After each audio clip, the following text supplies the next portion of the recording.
Dan, I'm from Hope Technology, and today I'm going to show you how to shorten your brake hose, either on a Tech 3 lever or a race lever. It is the same process. What you're going to need is you're going to want a set of Allen keys, some hose cutters, a T10 Torx, a flat bladed screwdriver, an 8mm spanner, some dot fluid, and then some any kind of like isopropyl cleaner, just to wipe away the excess of the dot fluid, and a rag. You're also then going to want some new fittings, so you need the shroud, an insert, an olive, and then a copper washer.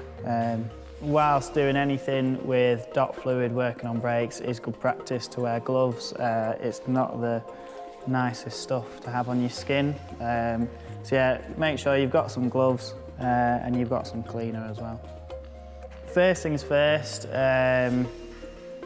is you're going to wind out the bite point adjuster and then the reach adjust on your brake. That basically is getting the brake at the kind of most open position, if you like. What you can do is you can remove, if the front wheel's in, remove the front wheel and leave the axle out. With the pads in, making sure the pads are in, you're just going to want to just pump the brake out. You'll feel it bite as well. If you've got a brand new brake and you take it out of the box, it is really good practice just to pump the brake, just to make sure it is feeling fine. So you can pull the brake and it bites. Obviously, if your pads are in, you're not going to cause any damage, you just need to push them back. So once you've just pushed the pads out and they've just touched against each other, you're going to want to remove the shroud just with an 8mm. It shouldn't be too tight, you should be able to just wind it off with your hand like that. Copper washer can fall off, so just put that to one side. Now that the hose is disconnected from the lever, make sure not to pull the lever. That will fire fluid out the system, and then you will need to re-bleed the full system. If you are using the same shroud again, just pull it down like that. If you put a new one on, that's fine. You want to measure where you're going to want to cut your hose. Grab your hose cutters and then just cut it like that. Try and keep the hose facing up like that. You don't want it dangling down because the fluid's going to leak out. For the purpose of the video, I'll put a new shroud on. Shroud goes on first, then your olive, like that. Then your insert as well, and you should be able to just push that in with your finger. If you do need to tap it in, use something soft. You don't want to damage that up there, but just make sure that it's pushed all the way on like that. Then, most important, don't forget the little copper washer before you reconnect the brake. So just push it on, insert in, put the insert like that, and then just thread the shroud on like that. Nip it up like that, like so. Now, just in case there is a little bit of air in there, once you've put your olive and your insert in, you can introduce just a little bit of air into the system. You're going to just want to remove that air. Obviously the brake isn't going to feel as good. So first I just angle the lever up a bit like that.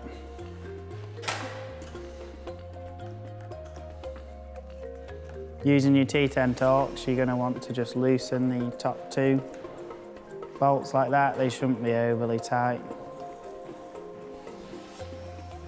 Remove them, put them to one side because you're going to reuse those. Undo that one as well. Now, before you actually take the lid off, you're going to want to get the lever flat. So the best way to do that is to angle the bars like that, and then just lift the bike a bit, like that. And then if you need to hold the bars, you can just grab a zip tie or a strap or anything like that to hold it. So the lever's flat there. So obviously if you take the lid off, it's not going to spill. So your lid should just pop off. If it doesn't, you can just gently do that. And it'll pull off, and your diaphragm will come with it as well. You want to remove that off the top cap. If you need to wipe it with a bit of a rag because it'll be quite slippy, that's fine. If the top cap comes off with the diaphragm, you're just going to want to pull that off like that, pretty easy. Just whilst you've got it off, you can double check just to make sure that there's no holes or anything in the diaphragm. Put that to one side. Now with the lever open, what you're going to want to do is, using the flat blade screwdriver, just very carefully just push the pads back like that, and that should just push that little bit of air that could have been in there just into the lever like that. So you don't need to push directly onto a piston, just ever so slightly, just push the pads. Double check, there'll probably be a few bubbles in there. If you want, you can then just flick the lever, and that will encourage any air that's in the system just to push back out.